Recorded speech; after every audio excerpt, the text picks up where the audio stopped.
রাজধানীর আবহাওয়া পরিস্থিতিতে শীতজনিত অসুস্থতায় আক্রান্তদের খবর নিয়ে আমাদের সাথে যোগ দিচ্ছেন সহকর্মী মেহেদী হাসান। মেহেদী, হাসপাতালগুলোতে শীতজনিত রোগে আক্রান্তের সংখ্যা কেমন দেখছেন? অসুস্থতা এড়াতে চিকিৎসকরা কি কি সতর্কতা অবলম্বন করতে বলছেন?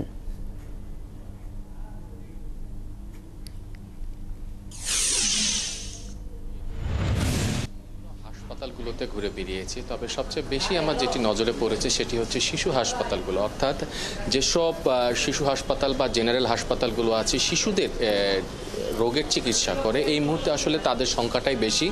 তা এই নবজাতক থেকে শুরু করে 2 বছর এবং কিছু কিছু ক্ষেত্রে দেখা যাচ্ছে যে 4 থেকে 5 বছর পর্যন্ত শিশুরা আসলে ঠান্ডাজনিত যে সমস্যাগুলো আছে, জ্বর, সর্দি, কাশি, তারাই কিন্তু আসলে বেশি আক্রান্ত হচ্ছে। এবং এই রোগগুলোতে আসলে হাসপাতালে ভর্তি হওয়ার রোগীর হার কম, তারপরে মানে এই শীতের মধ্যে রোগী আসার হারটা কিন্তু অনেক বেড়েছে।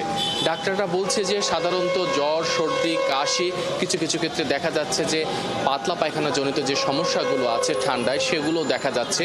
এবং প্রায় ভর্তির প্রায় 10 থেকে 12% আমরা শিশু দেখছি যারা আসলে ঠান্ডায় শ্বাসকষ্টজনিত সমস্যায় ভুগছে।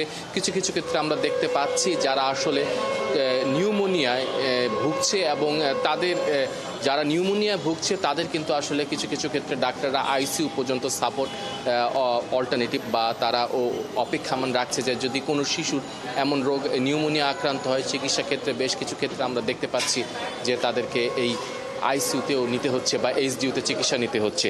ডাক্তাররা বলছে যে এটা আসলে ঠান্ডা বাড়লে বা শীত বাড়লে, তাপমাত্রা কমলে এই রোগগুলো কিন্তু আসলে দেখা যায়। বিশেষ করে শিশু এবং 60 বছরের বেশি যাদের বয়স, তাদেরই আসলে এই রোগগুলোর মধ্যে পড়ে। তো এই মুহূর্তে ডাক্তাররা বলছে যে এই যাদের অন্য রোগ নিয়ে আছে বা শিশু বা 60 বছরের ঊর্ধ্বে যারা আছে, তাদেরকে আসলে এই শীতে বা ঠান্ডায় একটু বিশেষ নিরাপত্তায় রাখলে হয়তো।